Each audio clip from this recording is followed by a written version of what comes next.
informational table in the back with handouts. Please help yourself. There's also a sign-in sheet, so please put your name. If you want to get our newsletter, put your email address on there, and then yes, if you want to receive the RDA newsletter. We do a bi-weekly newsletter, and we hit local issues of what's going on, and regional and state and also federal issues, so we always try to have a mix in there for you. And over on the west side of the building, where Heidi, Roscoe, and Bruce are, we're selling some Keep It Wild t-shirts, bumper stickers, and some glasses. You know, please, we'll take any donations for anything. We are a nonprofit group, so we get by with your kindness and generosity, so thank you. And we also have free cookies and cider with that. So, thank you all very much for coming tonight. I know we all have some concerns and questions, and hopefully our presentations tonight will help you understand what actually goes on with this a little bit more. My name is Jim Slaughterback. I'm the president of the Responsible Drilling Alliance here in Williamsport.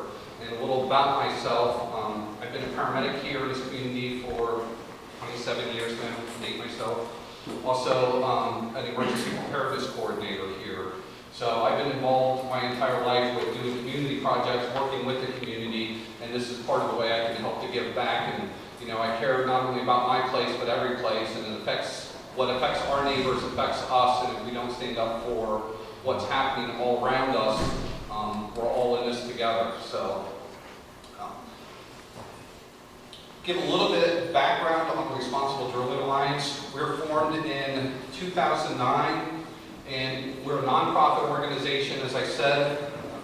We started with a small group of people that were concerned about what was happening. What they were seeing in the Sun Gazette was a not very balanced opinion as to what was happening here with the gas industry. Of course, they were only getting one side of the information at the time, too. So part of what the initial push was to kind of balance the conversation in this. You know, the gas industries have far more money and power than what we'll ever have, and they can put out a lot more information than what we can. So what they started looking at doing was trying to get those spots, hit those spots where we could with the Sun Gazette, with ads, and just kind of build up the interest and to, you know, talk about not only gas drilling, but also the negative effects and how it affects everyone personally with our communities. You know, we all know the gas industry. If you listen really closely to what they say, you can always pick out the nuances. They are very practiced with how they state what everything is, you know, and we all know for sure it's not made of flower petals and butterfly wings, what they put in there. So our challenge was to start getting people informed as to what was going on, and then the next step is what we can do about it. So we've had a couple of successes. We started, my wife Jen and I got involved in 2010 with Ryder Park. Everybody remembers when that campaign started. My wife found the surveying mistakes there, and we were just kind of curious as to what was going on, and like they can drill in a park too, you know, we're like, is no place sacred? And we found out, no, it's not really. So that pushed us to not only get involved with Ryder Park, but we got involved with the Responsible Drilling Alliance in 2010, and then continued on since then. So it's been about 4 years, well, almost to date now, that we've been involved with the Responsible Drilling Alliance. We've been doing a lot. What we try to do as RDA is we're in information and advocacy, and we also try to reach out and protect communities in special places. Our current campaign that we have going on outside of all you folks here for the municipalities is looking at Loyalsock State Forest and Rock Run area up in Ralston has been threatened to be developed by Anadarko and Southwestern. Have that place slated. And they've been going back and forth with DCNR, and we've been working with a lot of groups to raise awareness about that region and also see what we can do with that. Mark Shivest and Ralph Kisberg have been very involved with that, and I appreciate all their hard work. So that's an ongoing process, and let's see what else we got. And we do, like I said, we try to do these informational meetings, outreach to the community. You'll see us in different venues wherever we can. Next year we're going to try and get down to the farmers market and just, once again, offer information and offer what you can and can't do So tonight, if you look around, I'm going to have everybody that's a working group member or a board member of the RDA raise their hand right now. So look around the room and you can see who's part of our group right now. We have a wonderful, diverse group. They are the highlight of my week to go to these meetings. I know it sounds funny, it's such a terrible thing, but they're really wonderful people. We have Ted Schroeder here, who's on our working group. He's a retired chemical safety engineer. We have, Mark Shebus in the back is on our board of directors. He is also an attorney for Penn Future. Very knowledgeable man about many things, and glad to have him. We have Robbie Cross, who is in the back there as well. He owns Equinox, an outdoor gear store. They make outdoor gear and clothing and such, and they're a couple floors up from us here. So my wife Jen in the back at the information table. She's a veterinarian and a registered nurse. Nice diverse background. What else are we missing here? Who's it? Oh, where's Tina? Oh, there she is over there. We have Tina McCafferty, Al Allerton. There's a couple back there. They're involved in our working group, excellent at research and giving us information as to what's going on. We're very thankful to have them, and Al's recording this tonight as well for posting on YouTube. We have Roscoe is back manning the sales booth back there. Once again, he's on our board of directors. Barb Jamaska, former owner of Fresh Life, and has been involved in the RDA almost since the beginning, came on right after, right? And Ralph Pittsburgh, if anybody lives in Williamsport, I think just about everybody knows Ralph. Ralph knows more about the gas industry than most gas industry people that I've met so far, which is absolutely wonderful. I would say we have Harvey Katz in the back, retired professor, biologist. What else do we have? We have Heidi Mack, our marketing person.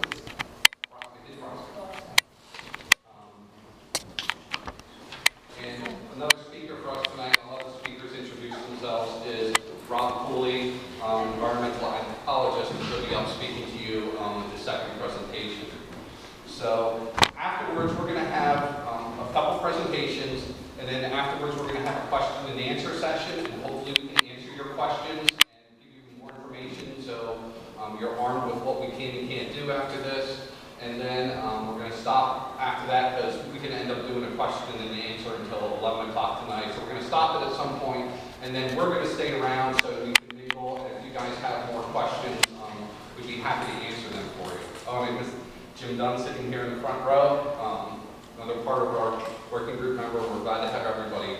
We do a lot of projects and stuff, and our working group is kind of the core of the RDA of making all these things happen when we have events. We also have a board of directors, and the board meets once every 3 weeks, and so does our working group. We have a meeting once every 3 weeks on Wednesday night. So if anybody wants to get more involved, see us afterwards, we're taking information. We'll be happy to have you and plug you in whatever way you can see fit. We need, everybody from our scientists to everyone that can help man stands and do anything that comes up for our events. So we just appreciate the help and the support.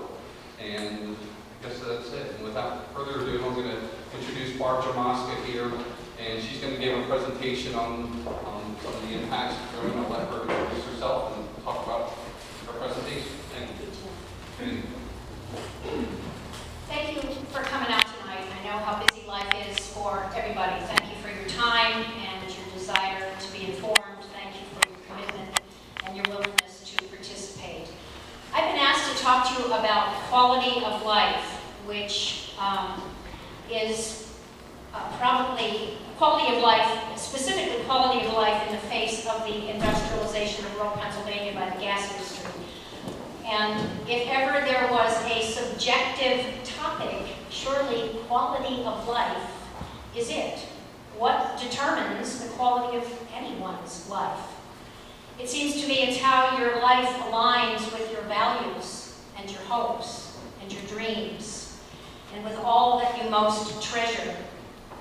And so for city dwellers who love music and movies and theater and new restaurants and shopping and and street fairs and parades and libraries and coffee shops and exercising on a treadmill in a gym, has the presence of the gas industry in Lycoming County taken away access to that which they treasure most regarding their quality of life?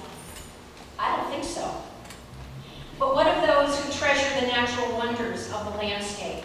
The hunters, the anglers, the hikers and backpackers, the kayakers and bird watchers.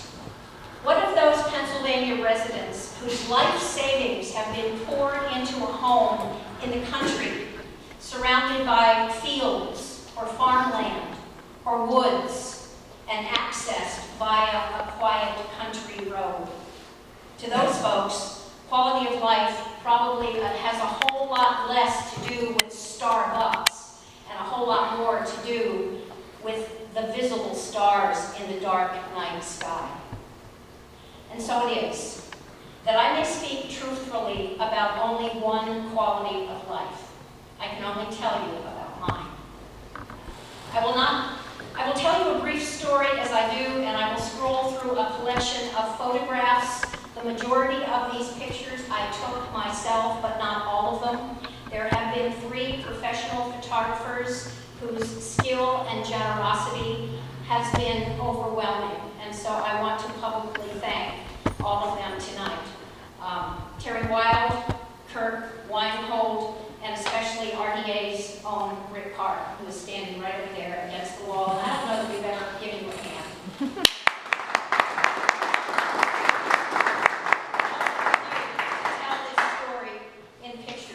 And now, if I could have the rest of my light folks dim the lights, please. See if we can get these lights turned out. The ones I most wanted out are still on. Robbie, any guesses as to how we might get those lights out?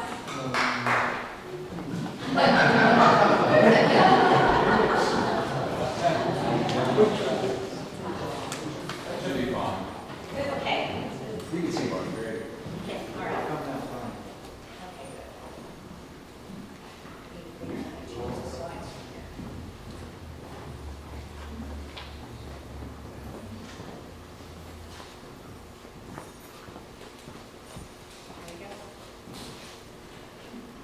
I'm a grandmother and recently retired after 32 years at the helm of Fresh Life.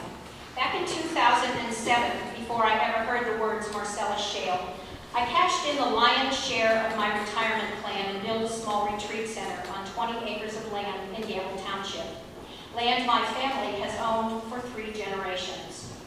I wanted a place where folks could come without financial burden or significant travel time, especially children and teenagers. Oh, and I need this light again. Thank you.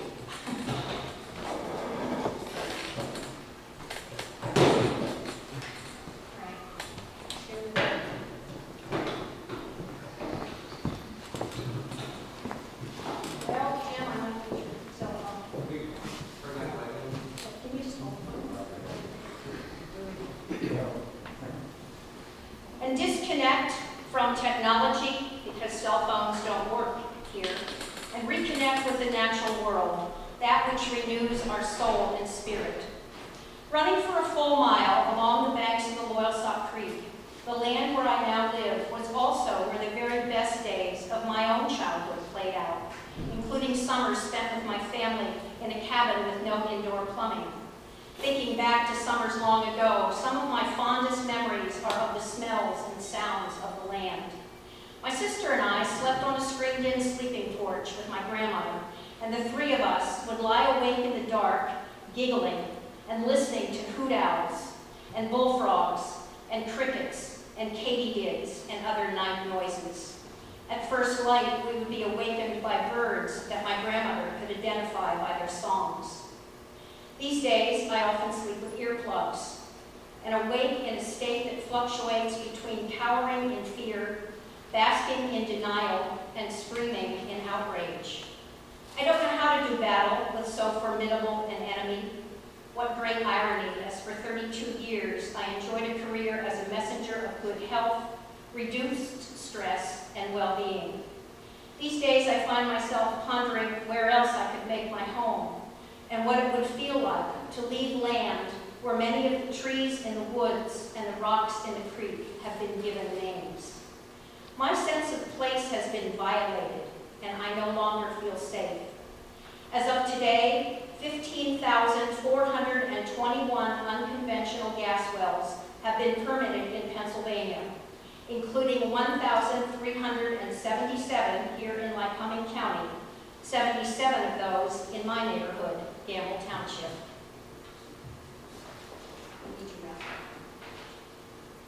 The access road to my home is out Wallace Run Road onto Butternut Road, a narrow, no-outlet gravel road that goes past my driveway and used to dead end at a hiking trail in the Loyalsock State Forest. That trail is gone now, gated off, and posted with no trespass signs and hard hats required warnings. Chainsaws and gravel-carrying dump trucks changed the trail on land that is called Commonwealth into a gravel road through the forest and onto two well pads built nearly side by side. Like mine, the lives of many Pennsylvania residents have been changed at the hands of the corporations that haul truckloads of earth-moving equipment, gravel, drill rigs, water, trailers, porta potties, silica sand, water buffaloes, diesel generators, fracking chemicals, produced water, and more on our rural roads. And what, with all this industrialization of the forest that holds and filters and purifies the water, what will happen to our watershed? Unlike the still protected Delaware River Basin, here in the Susquehanna Basin, we take our fresh water, mix it with sand and chemicals, and force it at great pressure for a mile or more down wellbores into the Marcellus Shale. To date, an estimated 5,448,989,565 gallons of this fresh water has been used to frack Pennsylvania. To date, gas drilling in Pennsylvania has also created nearly 2 billion gallons of liquid waste. Prior to 2005, this produced or flowback water would have been classified as toxic waste. But the gas industry enjoys some very significant exemptions from federal laws, including an exemption from sections of the Safe Drinking Water Act. That allows this flowback to be called residual waste. You'll see this label on many tank trucks traveling the highways and back roads here in Lycoming County. From now on, when you see these words, residual waste, on those trucks, think Halliburton loophole. My quality of life story is only one of hundreds, and many are much, much worse than mine. As far as I know, I can still drink my water. It doesn't catch on fire out of the tap. I'm not having nosebleeds or suffering from the unusual skin rashes reported by some folks who live near gas operations. Do I have the right to grieve over shattered dreams and grandchildren I hardly know since my son fled the shale? Do I have the right to be angry when brake retarders rattle the window panes in my house? What about when diesel fumes overpower the smells of the creek and the damp earth? In summertime, is it okay to be forced inside because conversation is impossible on my front deck? And even inside, I sometimes have to close the windows of my un-air-conditioned home in order to listen to my friend play his acoustic guitar. In its column in the Sun Gazette, the Williamsport Chamber of Commerce labels me and others of like mind as environmental extremist, but offers no answers to these very personal quality of life questions. My friend Ruth is an organic farmer. She shares my burden, and in addition, worries about what heavier-than-air chemicals might be settling on the food she grows for a living. Food she claims is organically grown, but wonders about the validity of that claim. I'd like to share Ruth's words with you. To say that the traffic noise these days is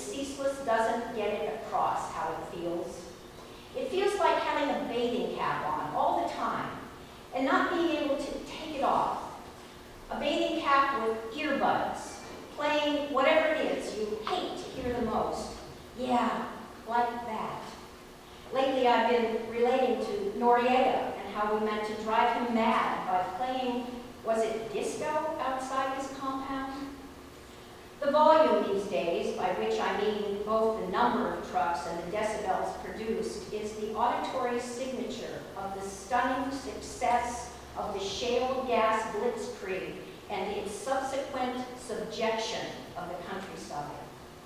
Oh, that once again the land around would be quiet, save for its own sounds.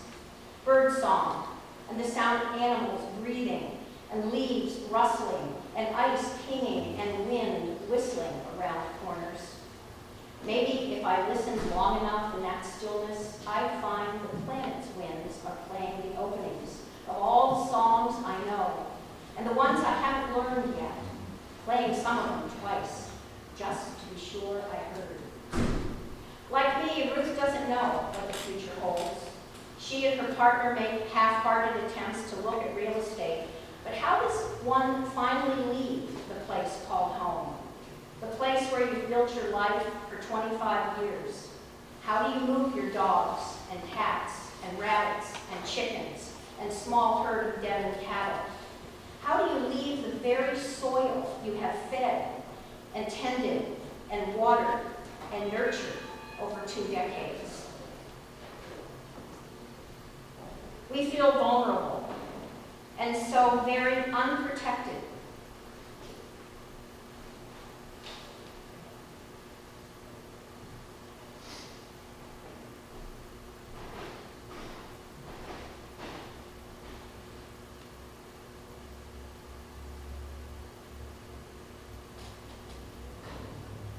Our state constitution tells us that we have a right to clean air, pure water, and to the preservation of the natural, scenic, historic, and aesthetic values of the environment. The gas industry has been carefully mapping out this strategy for years, pouring millions into the political campaigns of its supporters and into media propaganda that historians may one day declare unequal in human history. Laws that might have protected us have been challenged and repealed and vetoed. Actually, one such law is on Corbin's desk right now, HB 1565, sponsored by the 84th District's Garth Everett and passed by both the House and Senate, now awaits the governor's signature. In spite of letters and phone calls to our elected representatives, the riparian buffer, that zone along stream banks where nature stakes her claim and protects the waterway, has now been repealed, giving gas drillers and builders carte blanche along our state's waterways. The gas rush is here, folks, and the special place we call home is now officially known as the Marcellus Sacrifice Zone. I don't know what the future holds. I can only hope and pray that one day my grandchildren might return to this land of their ancestors and still be able to look out the front window and see a bald eagle drying its wings in the sun. Thank you.